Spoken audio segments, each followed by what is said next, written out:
En guise d'introduction, je voudrais me présenter rapidement et puis donner en quelque sorte quelques clés, ou en tout cas contextualiser un petit peu ce que je vais vous raconter, ce que je vais vous dire en termes essentiellement de retour d'expérience. Je crois que c'est important, si vous voulez, de comprendre. Donc là, je joue le rôle d'orateur, donc d'où je viens et pourquoi je parle ainsi. J'ai découvert l'agile il y a un peu plus de 17 ans maintenant avec l'extreme programming. Alors l'extreme programming, on le connaît aujourd'hui essentiellement au travers du cercle, des cercles intérieurs, hein, le TDD, etc. En réalité, l'extreme programming en 99 proposait déjà le rôle de manager. Ce rôle de manager que l'on va retrouver d'ailleurs tout de suite après dans le manifeste. Donc ce que je veux dire, c'est que pour ma part, la question de management agile n'est pas nouvelle. Elle se posait déjà il y a bientôt une vingtaine d'années. Ça, c'est le premier point. Le deuxième point, c'est que en tant que coach agile, disons, je travaille plutôt avec des équipes. Alors, par exemple, là, actuellement, l'un de mes clients est un éditeur de logiciels d'une trentaine de personnes. Un autre, c'est un grand industriel de l'aéronautique à Toulouse. Là, ce serait plutôt du spatial, d'ailleurs.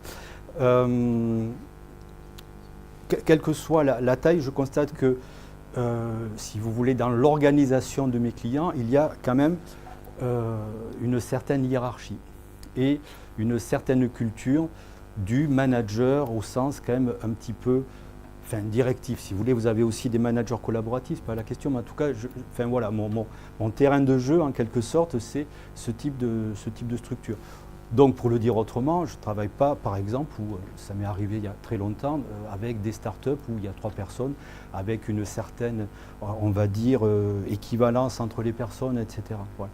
Ça, c'est important parce que si vous êtes dans ce cadre-là, il y a peut-être des choses que je vais raconter qui vont vous paraître chelou, comme diraient mes enfants.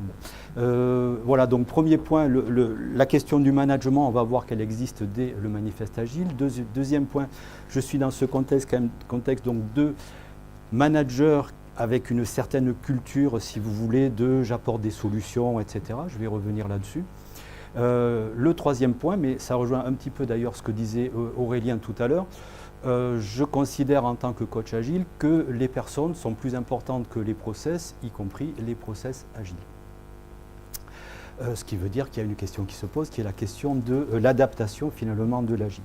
Bon, voilà, ces préliminaires étant posés, donc comme je vous disais, eh bien, la question du management agile que j'avais évoqué l'année dernière, plutôt en termes de finalement que fait un manager agile jour après jour. Aujourd'hui, nous allons nous intéresser plutôt à cette transformation, à cette fameuse cartographie. Donc, le management agile existe depuis longtemps et c'est ce fameux 5e principe agile où vous allez retrouver donc des termes tels que la question de la motivation, la question de soutien, la question de confiance. Et donc finalement il s'agira dans une transformation agile que nous allons aborder maintenant de voir qu'est-ce que ça veut dire tout ça et surtout comment en tant que manager je m'inscris sereinement dans cette transformation. Alors, carte boussole territoire, donc le territoire, et je trouve que la métaphore, si vous voulez, donc elle n'est pas de moi, mais cette métaphore, elle est intéressante. Le territoire, pour un manager et plus globalement pour une personne, le territoire, c'est déjà physiquement le lieu où on travaille. Le territoire, il y a des personnes qui vivent sur ce territoire, donc ce sont les personnes de l'équipe. Si je suis manager, c'est les personnes donc, de mon département, de mon service, etc. Et puis il y a également des règles du jeu dans ce territoire. Voilà. Alors nous allons aller à la découverte de ce territoire. Donc pour ce territoire, il existe des cartes et j'ai repris ici une vieille carte de l'Occitanie. Alors vous remarquerez en bas à gauche, là, il y a un petit territoire qui se distingue. En bas à droite aussi d'ailleurs, il se distingue beaucoup en ce moment d'ailleurs, celui-ci. Ce territoire, donc, pour se déplacer, il y a des cartes. Donc, on va essayer de voir ce qu'est une carte, mais vous avez peut-être déjà une petite idée. Et puis, surtout, nous nous poserons la question de la boussole. Quelle est la carte? Quelle cartographie à disposition du manager? Et quelle boussole pour se déplacer dans ce territoire. La boussole, il faut vraiment le prendre, la métaphore, si vous voulez, elle est importante. Il faut vraiment prendre la métaphore de la boussole au sens, j'ai une carte et qu'est-ce qui me fait dire que par rapport à cette carte, par rapport à mon territoire, je vais plutôt aller dans ce sens. Hein. C'est ça la métaphore. Alors, durant cette présentation, je vais utiliser un fil rouge qui est un ensemble de niveaux. Je reviendrai là-dessus en termes de référence un petit peu plus tard. Donc là, je suis sur un outil d'accompagnement, un outil de coaching, disons. Et dans ce niveau, eh bien, dans cet ensemble de niveaux, je vais partir déjà du niveau pratique, du niveau, du coup ce que j'appelle la cartographie ici, avec finalement deux colonnes, donc deux univers, deux cartes différentes, donc, et deux types de niveaux différents, niveau disons classique et niveau agile. Bon, on est d'accord également que pour les besoins de mon propos, je risque parfois d'être un petit peu caricatural, hein, mais c'est ce que les artistes appellent le mentir vrai, n'est-ce pas? Donc, ok. Allez, alors cartographie, eh bien, vous avez peut-être déjà vu ce type de document, la cartographie des processus, hein, qui était très à la mode, on va dire, enfin très d'actualité, en particulier au travers de la norme ISO qui en 2000 s'est vraiment axée sur les process. Et donc ces dernières années, nous avons vu dans les organisations eh bien, des cartographies de processus, des réingénieries de processus. Et donc dans beaucoup d'organisations, vous avez ce type de document qui est donc la carte qui représente notre territoire. Et on se balade finalement dans notre territoire à partir de cette carte-là, en tout cas quand on applique les process. Ça vous parle, ça? C'est bon?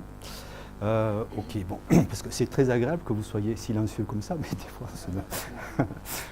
ok.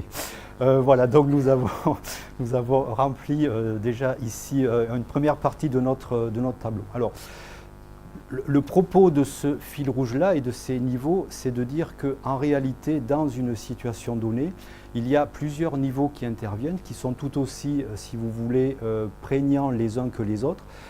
Donc il y a ici le niveau globalement que j'appelle carte, hein, qui va représenter l'environnement, les outils de travail, les pratiques, les compétences des personnes.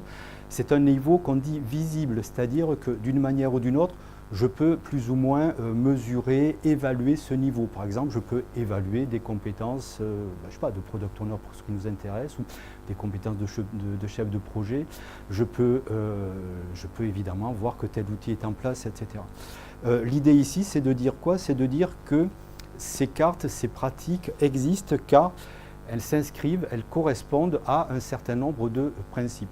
Si je considère ici ces valeurs, ces principes, et vous avez noté que dans le manifeste agile, on parle aussi de valeurs, de principes, eh bien évidemment, valeurs, je vais retrouver ce type de valeurs que vous connaissez probablement, fraternité, loyauté, humour, etc., etc. Au niveau accompagnement, en fait, on considère qu'une valeur, au-delà de son aspect positif, entre guillemets, en réalité, une valeur, c'est quoi? C'est quelque chose qui est très structurant. C'est en quelque sorte une croyance structurante qui va structurer quoi? Qui va structurer à la fois notre lecture du monde, disons, et à la fois notre réaction au monde. Ce qui veut dire qu'il y a également d'autres valeurs et vous avez par exemple aujourd'hui dans certaines organisations une valeur qui est le processus. Alors attention justement, qu'on soit bien d'accord, je ne suis pas en train de dire c'est bien, c'est mal, hein, ce n'est pas du tout mon propos. En fait, là j'essaie juste de comprendre ce qui se passe. Vous avez parfois dans les organisations aujourd'hui, au travers justement de cette cartographie de process, etc., une valeur processus, une valeur document. C'est-à-dire que s'il y a une question à régler, elle va se régler en appliquant directement au processus, en rajoutant document, en rajoutant contrôle qualité, etc. Vous avez d'autres valeurs, comme par exemple le court-termisme ou l'individualisme. Hein, ce sont et encore une fois, je ne suis pas en train de parler de bien de mal, hein, j'essaie juste de décrypter ce qui se passe.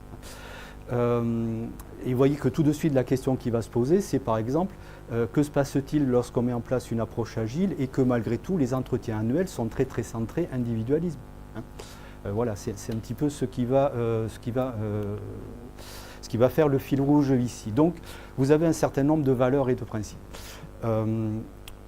Je vous engage d'ailleurs, pour que cette présentation ait quand même un côté pratique, à vous poser, y compris pour vous, la question finalement, quels sont nos principes, quelles sont nos valeurs.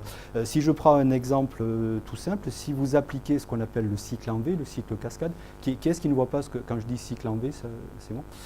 Cycle en V ou cascade, dans le logiciel, en fait, c'est aujourd'hui, si vous voulez, le cadre général qu'on utilise depuis des décennies, qui consiste à considérer que pour développer un logiciel, on va développer un logiciel un peu comme on fabrique une maison, si vous voulez. C'est-à-dire on va s'occuper d'abord de tous les plans, et puis après on va construire comme ça, sans trop pouvoir changer de choses. Ce qui veut dire que dans ce cycle en V, en fait, on a une grosse phase de début, qui est la phase de spécification ou d'expression de besoin, puis une phase de conception, où on va tout concevoir, puis une phase de programmation, etc.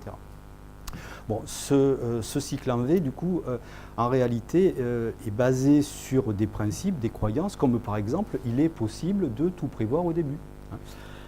Comme on peut être prédictif, puisqu'on va créer un plan qualité censé prévoir ce qui peut arriver, on va créer un dossier de conception qui va décrire tous les besoins, etc. Voilà.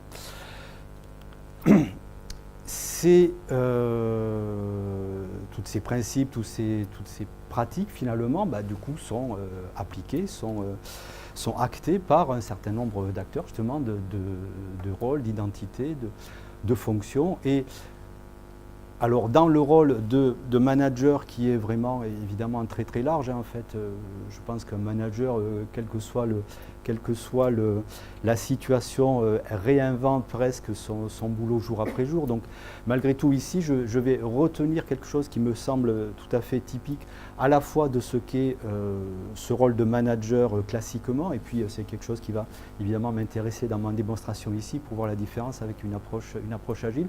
Un manager est parfois vu comme le solutionneur, c'est-à-dire celui qui apporte une solution à un problème. Donc après, il y a des questions de management directif, etc., etc. Encore une fois, ça peut être peut-être par rapport à votre expérience un tantinet caricatural, et c'est de toute façon très réducteur. Mais enfin, il y a quand même néanmoins réellement, je pense, ce fond qui est que le manager, il est là pour résoudre les problèmes et pour plus ou moins diriger, etc. Et ces rôles, finalement, donc ces rôles, cette conception, entre guillemets, cette conceptualisation, si vous préférez, de ces rôles, de ces fonctions, toutes ces pratiques, tous ces principes, s'inscrivent en réalité dans une certaine vision du monde. Alors là aussi, évidemment, je ne vais pas du tout avoir la prétention d'écrire en 2 mots ce qu'est ce monde dans une vision classique, et d'ailleurs pas forcément dans une vision agile non plus, mais là, juste encore une fois, c'est pour essayer, en simplifiant, en caricaturant, d'essayer de comprendre ce qui se passe dans une transformation agile. Je pense que le terme qui m'est venu à l'esprit finalement en préparant et lorsque je travaille avec des managers, c'est ce terme compliqué.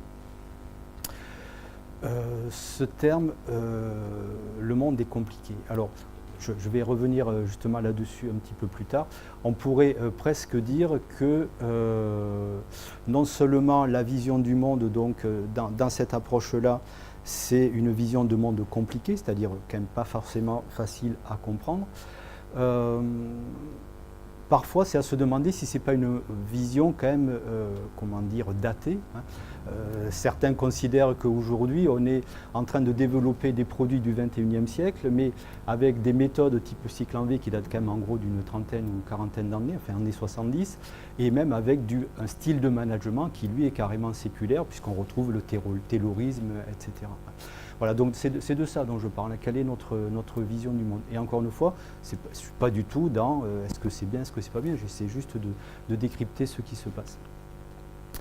Je crois que la clé pour un manager, c'est pour que, si vous voulez, que ce soit un manager ou d'ailleurs une autre personne, mais en particulier un manager, pourquoi? Parce que le manager va, dans une transformation agile, éventuellement distribuer ses pouvoirs, il aura à supporter, à soutenir l'auto-organisation de l'équipe. Donc je crois que c'est un peu ce que disait Aurélien tout à l'heure, il s'agit de donner du sens à tout cela, de voir le pourquoi justement. Qu'est-ce qui se passe? Qu'est-ce qui fait par exemple qu'aujourd'hui il y a tant de succès au niveau agile? Je ne crois pas que ce soit forcément uniquement le succès de Scrum qui explique le succès de l'agile aujourd'hui. Je pense que la clé, vous l'avez en particulier ici. Donc ça, c'est une figure que j'ai trouvée sur le wiki Ayeba, qui est une façon de décrire la différence entre compliqué et complexe. Compliqué, comme je le disais, en fait, est à prendre au sens, c'est structurellement difficile à comprendre. Vous avez la ligne du haut, ce sont des choses compliquées. Par exemple, une montre, déjà, c'est compliqué. Hein. Si je regarde comment fonctionne une montre, même une montre, je dirais, mécanique, bon, il y a des ressorts, il y a plein de choses, donc ce n'est pas facile à comprendre. Ce n'est pas du tout la même dimension que complexe. Complexe a à voir avec plutôt la dynamique, le comportement, et complexe signifie que ce n'est pas un système ordonné et ce n'est pas un système chaotique non plus. Complexe, en fait, indique que c'est un système qui est difficilement prédictible. Hein, c'est ça, c'est, si vous voulez concrètement ce qu'on appelle un système complexe. Donc si vous avez ici par exemple la colonne complexe, quand vous avez un groupe de personnes, s'il y a 2, 3, 4 personnes, c'est pas compliqué. Si vous les voyez, quelles sont les personnes, bon, les interactions. Imaginez que le groupe, c'est pas une personne, mais c'est une ville. À ce moment-là, c'est toujours complexe, mais en plus, ça devient compliqué. Bon, l'agile se situe, si vous voulez, le domaine initial de l'agile, c'est justement cette complexité. Je crois que c'est vraiment important pour un manager de comprendre donc que nous sommes en train de changer. Alors peut-être que le monde a d'ailleurs été toujours plus ou moins complexe d'ailleurs, mais que nous sommes en train de passer dans un monde complexe. Je ne sais plus, il y a quelques années, il y avait un chercheur, enfin je ne sais plus qui disait « Je ne sais pas à quoi va ressembler le futur, mais ce dont je suis sûr, c'est que le futur va être de plus en plus complexe. » Voilà, et puis vous pouvez peut-être le constater juste en regardant autour. Aujourd'hui, nous parlons même de monde de VUCA. Est-ce que certains d'entre vous voient ce qu'est cet acronyme VUCA? Alors c'est un acronyme important parce que je crois qu'il explique aujourd'hui le succès de l'agile et le fait que finalement beaucoup d'organisations sont en train de se poser la question. VUCA, bon, c'est de l'anglais, ça signifie volatile, incertain, complexe, ambigu. Volatile, incertain, complexe, ambigu. C'est-à-dire que volatile est bien une vérité, si vous voulez, quelque chose qui est vrai à un moment donné ne l'est peut-être plus le lendemain. Il y a la question de la certitude sur cet élément-là. La question de la complexité que j'ai évoquée, avec une difficulté à prévoir et même de l'imprévisible, hein, des inconnus. Et également une question d'ambiguïté sur l'interprétation des choses. Voilà. Le monde est devenu VUCA. Et je crois qu'aujourd'hui, c'est ce qui explique le succès de l'agile. C'est-à-dire que, à mon humble avis, aujourd'hui, les organisations voient, c'est plus ou moins conscientisé ce que je dis là, mais quand je discute en particulier avec des managers, pour eux c'est évident qu'il faut passer à l'agile sans trop savoir d'ailleurs forcément ce que ça représente et pourquoi, mais je crois que vraiment aujourd'hui l'agile est perçu, à tort ou à raison je ne sais pas, mais en tout cas est perçu comme une réponse possible à ce monde de VUCA. L'agile qui est intrinsèquement une discipline empirique. Hein. Finalement, le fondement de l'agile, c'est face à une situation complexe, répondons par une approche empirique. C'est ça le fondement de l'agile. Approche empirique, c'est-à-dire on va travailler avec beaucoup de feedback, on va travailler sur la valeur, on va s'améliorer en continu, etc. etc. Et cette approche agile, pour la petite histoire, d'ailleurs, va générer de nouveaux équilibres, ce que Aurélien appelait les états stables tout à l'heure, qui sont, à mon avis, importants également à connaître. Vous avez un équilibre, on va dire, au niveau des produits, si vous voulez, au niveau de la prod, un nouvel équilibre, à mon avis, entre valeur et dette technique. Hein, c'est-à-dire qu'en agile, nous allons rechercher plus rapidement de la valeur, un peu comme en ligne d'ailleurs, tout en faisant attention à ne pas trop augmenter la dette technique. D'ailleurs, je pense que c'est une marque, c'est un marqueur, c'est un signe d'une véritable approche agile. Hein. Si vous constatez au bout d'1 an, 2 ans, 3 ans qu'il y a un nouvel équilibre. Parfois, je rencontre des organisations qui font par exemple du Scrum depuis 3-4 ans et puis je rencontre des product owners ou autres qui me disent bon, l'agile c'est vraiment, enfin franchement, Quand j'ai une modif aujourd'hui, ça me coûte toujours un bras, donc je ne vois pas l'intérêt. Donc il y a une vraie question qui se pose par rapport à la réalité, si vous voulez, à l'authenticité en quelque sorte de cette approche agile. Et puis, je crois qu'il y a également un nouvel équilibre qui se met en place, que ici je décris en termes de responsabilité et de respect. Responsabilité, pourquoi? Parce que l'agile joue sur l'auto-organisation, donc ça veut dire que les responsabilités vont se distribuer différemment. Donc là, on est vraiment complètement dans les questions de délégation. Et honnêtement, aujourd'hui, une bonne partie de mon boulot consiste à expliciter, à mettre à plat les délégations, jusqu'où le manager est capable de déléguer, jusqu'où d'ailleurs l'équipe est capable de monter en responsabilité. Donc il s'agit vraiment de décrire, de conscientiser ces délégations et puis également de travailler sur les protocoles de délégation. Voilà, donc vous voyez que là on est en train quand même de toucher au cœur du fonctionnement, ce qu'on appelle parfois la gouvernance, et puis également du coup un nouvel équilibre en termes de respect. Quand je parle de respect ici, c'est évidemment de façon je dirais naturelle et un peu évidente, la question du respect au sens ne pas porter atteinte à l'intégrité des personnes, y compris l'intégrité psychologique, mais au-delà, c'est ce qu'on appelle dans le Lean aussi le respect des expertises. S'il y a un problème qui se pose, tant qu'à faire, si vous avez un problème technique par exemple, autant demander aux experts techniques qu'est-ce qui se passe, quelle peut être la solution. Voilà, donc c'est ce qu'on appelle le respect des expertises. Ce qui veut dire que, eh bien, à mon avis, la clé, et quand je dis à mon avis, c'est vraiment un discours que je tiens, enfin une présentation que je fais aux managers avec qui je travaille aujourd'hui, et honnêtement, c'est quelque chose qui a du sens, qui a un écho, qui fait que, du coup, il y a une meilleure compréhension de ce qui se passe et une certaine évidence, un certain sens qui est donné au changement qui est en train de s'opérer.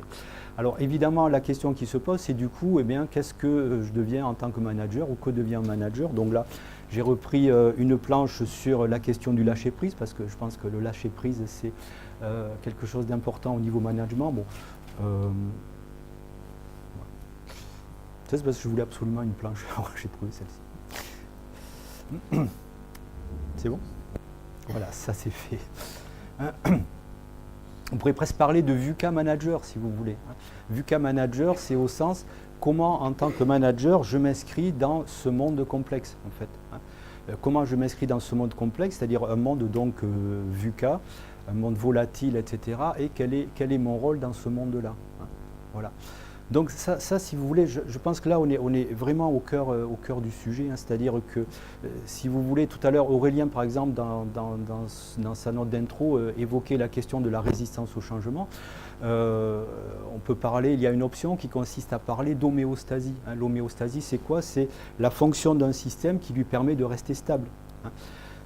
Donc qu'un système reste stable, évidemment. Cela dit, si vous avez des conditions extérieures, si vous avez des conditions, les conditions initiales du système qui changent, il est tout à fait naturel que le système s'adapte à ces nouvelles conditions. Seulement, si je n'ai pas conscience, si vous voulez, ou si je ne prends pas la mesure de l'importance de ces changements, ben, je ne vais pas avoir conscience qu'il faut changer. Oui, est-ce que vous voyez ce que je veux dire? Donc c'est important de comprendre ça. Aujourd'hui, par exemple, on n'a plus trop de mécaniciens qui réparent des locomotives à vapeur. Vous voyez. Donc c'est vraiment de cette question-là dont on parle. Vous avez, je trouve, l'un des signes de ce changement de monde, au-delà de l'aspect vraiment opérationnel sur les produits, etc., c'est la question de l'embauche des jeunes diplômés, enfin de l'embauche de jeunes, de ce qu'on appelle les générations YZ. Donc je ne sais pas si vous êtes concerné par cette question, mais je peux vous dire que lorsque je discute avec des managers d'embauche de jeunes embauchés aujourd'hui, c'est une vraie question qui se pose. Pourquoi? Parce que justement, eh bien, ces personnes sont déjà dans ce nouveau monde en fait. Et donc ont par exemple un rapport au boulot qui n'est pas du tout celui que je peux avoir dans ma génération. Les motivateurs par exemple sont sensiblement différents. Les motivateurs, ce qu'on appelle les motivateurs extrinsèques, ça ne marche pas forcément aussi bien que ça pouvait marcher. Voilà, donc si vous voulez, effectivement, il y a plein d'éléments qui montrent que ce monde est en train de changer, et donc la question c'est comment, du coup, naturellement, on se réadapte. C'est aussi simple que ça, comment on s'adapte, comment on s'inscrit dans ce nouveau monde-là. J'avais évoqué, mais bon, ça c'était l'année dernière, donc je ne vais pas revenir très en détail sur le sujet, mais l'année dernière ici, j'avais dessiné ce qui, à mon sens, est le rôle d'un manager aujourd'hui en termes de soutien des équipes, puisque l'auto-organisation d'une équipe, eh bien, ça correspond pour le manager à un soutien d'équipe. Je vais prendre un exemple juste après, un soutien des personnes. Il y a une question qui se pose, c'est le développement des capacités et des compétences du manager. Soutenir, parfois ça peut s'apprendre, donc de passer dans cette posture de soutien. Pour la petite histoire, un manager, en tout cas ce que je constate, c'est que au niveau de mes clients, c'est qu'un manager est aussi partie prenante des produits.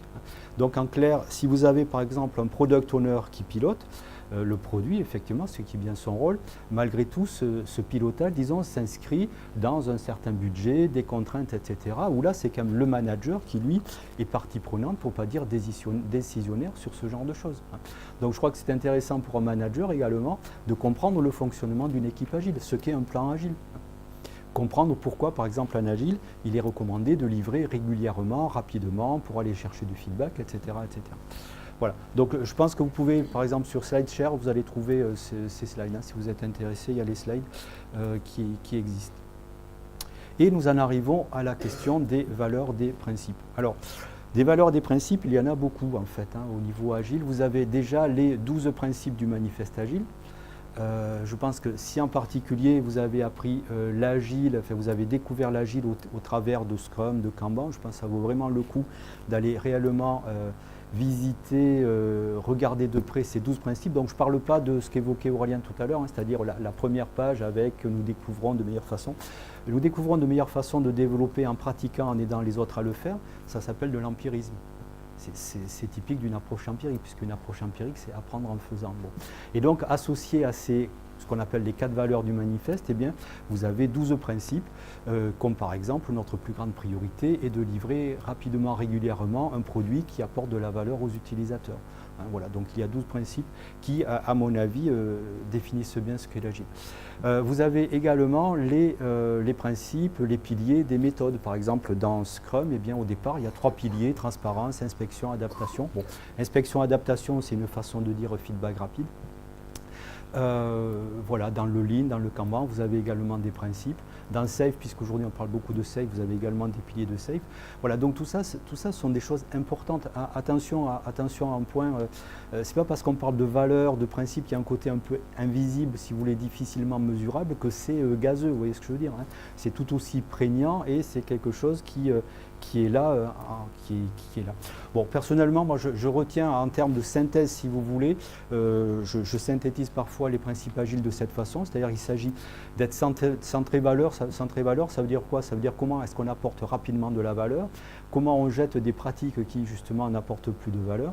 Et donc, c'est quoi la valeur? Il y a une vraie question qui se pose là-dessus. Feedback plus concret, plus rapide, bon ça c'est typique de l'extreme programming. Comment on va chercher un feedback plus concret, plus rapide? C'est typiquement par exemple une démonstration dans Scrum à la fin d'une itération. Auto-organisation et puis également auto-amélioration continue, parce qu'on parle d'amélioration continue, mais en réalité on parle d'auto-amélioration continue. Vous voyez ce que je veux dire? C'est l'équipe qui se réunit et de la même façon que ce principe de feedback concret rapide est appliqué dans la démonstration pour améliorer le produit, et bien de la même façon, ce principe de feedback concret rapide est appliqué dans la rétrospective pour améliorer les pratiques. On est toujours sur du feedback concret rapide. Voilà. Je crois que la boussole du manager et de toute personne d'ailleurs concernée par une transformation agile, elle est là. La boussole, ce sont les principes. Alors je vais prendre juste quelques exemples après, mais voilà, la clé ici, c'est de dire que eh bien, ce sont ces principes qui constituent la boussole. Ce qui veut dire quoi? Ce qui veut dire que du coup, ça veut dire qu'on ne peut pas se dispenser de quand même regarder précisément ces principes, de les acheter, de comprendre le fondement de ces principes.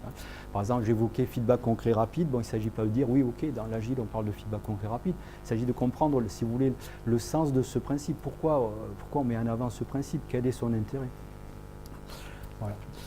Et puis pour terminer donc sur ce fil rouge, en tout cas sur ce parcours, hein, donc vous voyez on est parti, on est monté puis on est redescendu, et bien là vous avez un exemple de cartographie de pratique agile qu'on doit à l'Institut Agile, Laurent Boussavi, avec donc ici une cartographie de toutes ces pratiques, donc des pratiques d'extreme programming, de Scrum, etc. Donc vous retrouvez certainement des choses que vous connaissez. Et cela nous donne donc notre cartographie complète avec un parcours donc depuis les pratiques, donc notre environnement si vous voulez, vers cette vision du monde donc compliquée. Il s'agit de comprendre que le monde est en train de changer, en tout cas de se doter d'une nouvelle vision de monde, donc plutôt complexe VUCA. Et à partir de là, donc, nous redescendons quels sont les rôles, quels sont les principes et du coup quelles sont les pratiques. Alors, pour terminer, je vais essayer de voir ce qui se passe lorsque, par exemple, nous sommes dans ce schéma. Et ça, c'est un schéma que je rencontre très fréquemment et je fais la supposition que beaucoup de coachs agiles, ou en tout cas dans des transformations, rencontrent ce schéma. Ce schéma, c'est quoi? Eh bien, c'est le fait, si vous voulez, qu'il a une croyance, c'est le cas de le dire, qui consiste à dire qu'après tout, on peut juste passer de pratiques à d'autres pratiques. Par exemple, il n'y a pas très longtemps, je discutais avec une équipe donc, où ils ont installé Jira. Bon, ok, ils ont installé Jira. Voilà. Si vous voulez, ça c'est une vraie question qui se pose. Quid des pratiques agiles dans, on va dire, un invisible, c'est-à-dire des principes, des rôles, une vision du monde qui n'a pas changé. Bon, autant dire que ça ne va pas être terrible cette histoire-là. Ça ne va pas être terrible parce que ça ne matche pas, enfin, ce n'est pas prévu pour. Alors qu'est-ce qui va se passer en fait? Eh bien, ce qui va se passer, nous allons le voir en essayant de comprendre justement l'application des principes à ces pratiques. Je vais prendre juste deux exemples pour expliquer de quoi je parle. Et ce sont vraiment des exemples, honnêtement, tout ce que je vous raconte, c'est vraiment mon quotidien quand j'accompagne des managers, des équipes. Et donc ça, ce sont des exemples qui vont peut-être vous parler. Vous prenez une pratique très simple, les user stories qui viennent de l'extreme programming au début des années 2000 et puis après qui ont été vraiment généralisées, qui sont un peu un standard de fait en termes d'expression de besoins en agile. Si je considère ces user stories, mais dans... qui ne voit pas ce qu'est une user story? C'est bon? Bon, vous viendrez me voir après. En deux mots, une user story, c'est une technique d'expression de besoin dans lequel le représentant des utilisateurs, disons ce qu'on appelle le client d'XP, le product owner dans Scrum, va écrire des petits bouts de besoin sous forme d'interaction. En tant que type d'utilisateur, je peux faire telle interaction afin d'obtenir tel bénéfice. Voilà. J'ai conscience là, je vais très très vite, mais on pourra en reparler ensuite si vous voulez. Donc j'ai mes user stories. Mais si je mets, si j'installe cette pratique de user story, mais dans cet ancien monde, disons, de principes plutôt cycle en V, etc., eh bien, voilà, je risque de tomber sur ce type de situation. Ça vous est peut-être déjà arrivé. Moi, à la fin, ce que je vous raconte, je le rencontre, je ne dirais pas fréquemment, mais en tout cas, je le rencontre. Par exemple, beaucoup de stories. Je rencontre des product owners qui ont 100, 200 dans leur backlog. Des stories qui sont peut-être priorisées, mais qui ne sont pas valorisées. Donc finalement, la question qui se pose, c'est comment est-ce que je priorise? Quels sont les biais cognitifs, c'est-à-dire finalement les croyances plus ou moins vieilles qui sont appliquées inconsciemment pour que je priorise, les stories qui ne sont pas forcément discutées avec les développeurs. Or, les stories telles qu'elles ont été conçues et telles qu'elles s'appliquent dans une approche agile, ce n'est pas tout à fait ça, c'est toujours la même story si vous voulez. Mais par exemple, il y a un niveau d'étillage, disons, à respecter en termes de story.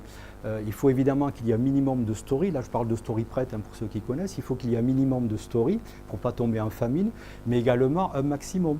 Donc si dans une équipe, le product owner a, je sais pas, 10, 15, 20 stories prêtes, bon ben ok, c'est bon. Si le product owner a 50 stories prêtes, là probablement il a dépassé ce seuil max. Ça veut dire quoi? Ça veut dire qu'il est sur un gros stock. Si vous avez fait un peu de lean, vous voyez, là je suis en train de parler en réalité de just-in-time de lean, c'est la même chose, petit stock, etc. Pourquoi? Parce qu'il faut se souvenir qu'on est dans un monde complexe, imprévu, etc. Donc si je stocke 50 stories prêtes, je prends plus de risques d'avoir à jeter des stories à en refaire que si j'en stocke 20. Voilà.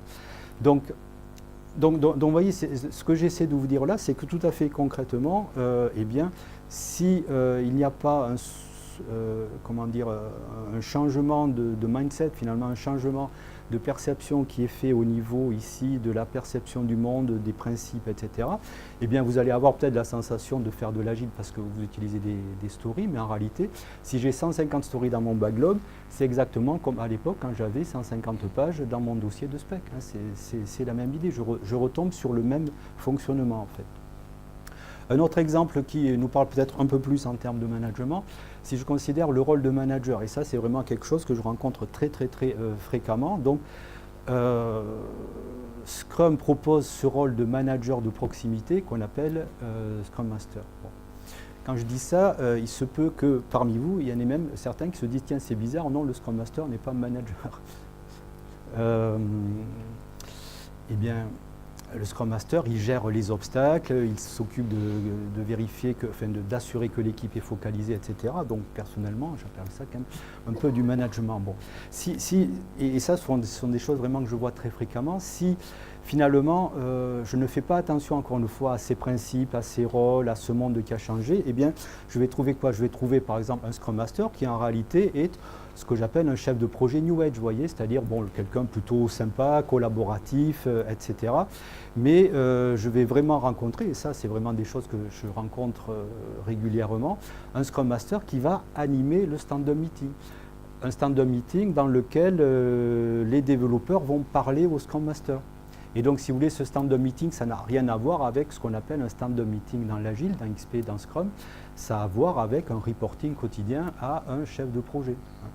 Voilà.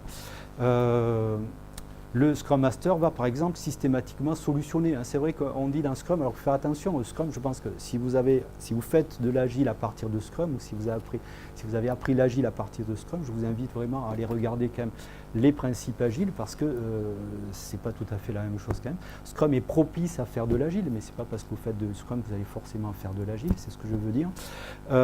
Voilà, donc le Scrum Master, il est là pour gérer les obstacles.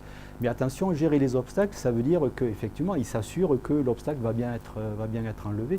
Si donc j'ai un principe agile d'auto-organisation, la question qui se pose, c'est plutôt comment j'aide l'équipe à gérer, elle, son obstacle.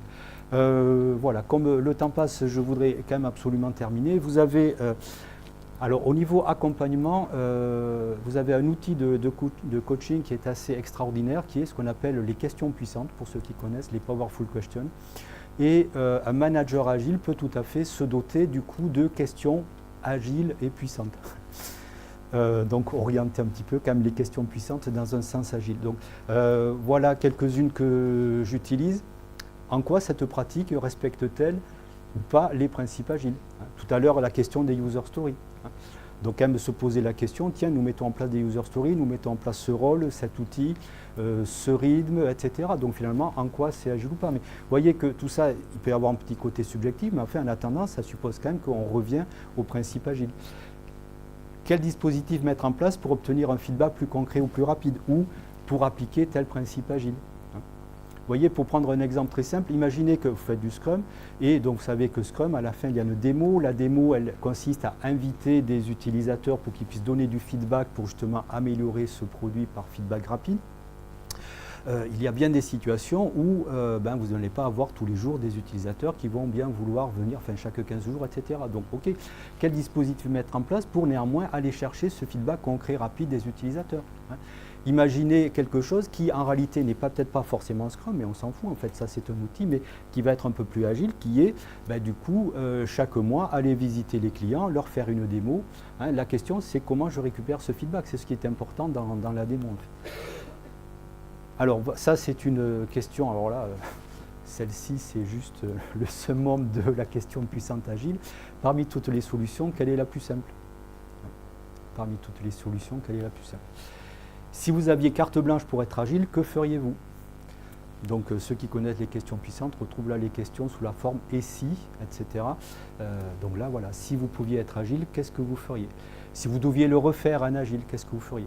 Je vous invite vraiment, si vous êtes donc dans ce rôle de manager agile ou si vous allez l'être, je vous invite vraiment à aller regarder sur Internet. Vous avez des sites qui présentent des questions puissantes et vous entraîner petit à petit à poser ces questions. Parce que qu'est-ce qui va se passer en fait?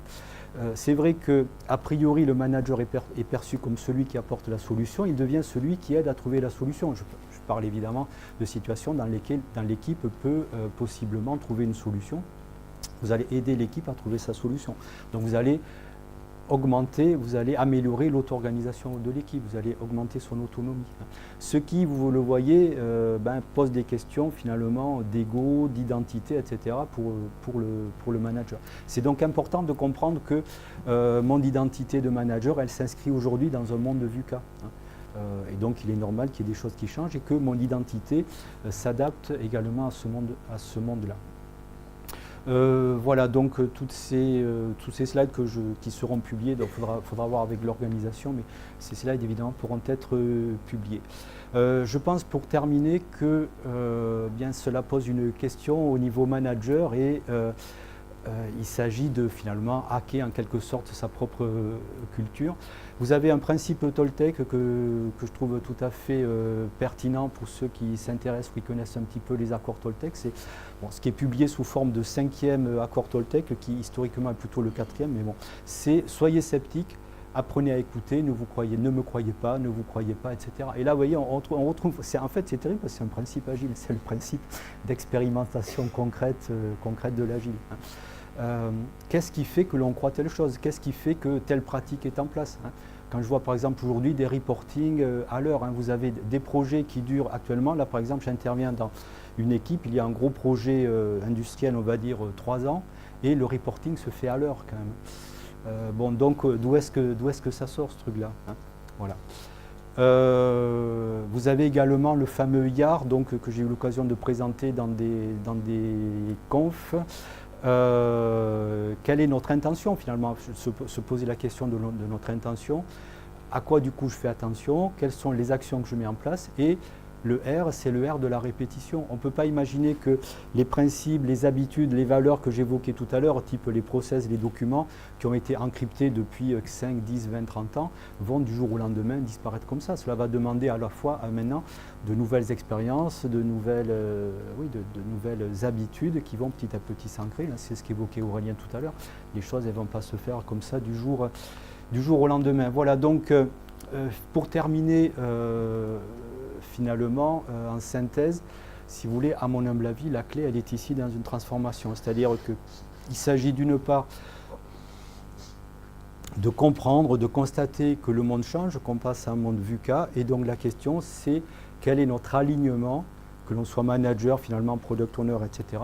Quel est notre alignement en termes de rôle, de principe, de pratique par rapport à ce monde-là? Pour éviter, si vous voulez, le manque d'alignement que j'évoquais tout à l'heure, qui n'est pas pertinent. Voilà. Alors, juste donc quelques références. Les niveaux logiques que j'ai utilisés, donc c'est ce qu'on appelle les niveaux logiques de Diels, qui sont présentés de façon un petit peu différente. Moi, le niveau carte pratique, en réalité, il y a 3 niveaux qui sont l'environnement, les pratiques, les compétences ou les capacités. Bon, mais c'est tout ce qui est visible. La carte des pratiques agiles, donc c'est l'Institut Agile. Le petit dessin là qui explique la différence entre compliqué et complexe, c'est dans le wiki AIEBA que je vous invite chaudement à consulter. Et puis le 5e principe, ce sont les différents ouvrages de Miguel Ruiz ou, pour la petite histoire, de Carlos Castaneda aussi, qui à l'époque, avec par exemple La petite herbe dans la prairie, avait déjà diffusé ce type de sagesse. Voilà, l'instant pub, tout ce que je viens de vous décrire ici et plein d'autres choses se retrouvent dans mon dernier livre, Manager Agile, que j'auto-publie en e-book sur Leanpub et en papier sur Lulu. Je viens juste de le sortir au format papier, donc dans quelques temps il sera disponible sur Amazon par exemple. Mais si vous voulez vous le procurer là, vous allez sur Lulu, puis vous cherchez Manager Agile ou Thierry Cross, vous devriez tomber dessus. Voilà, je vous remercie pour votre attention, c'était très agréable.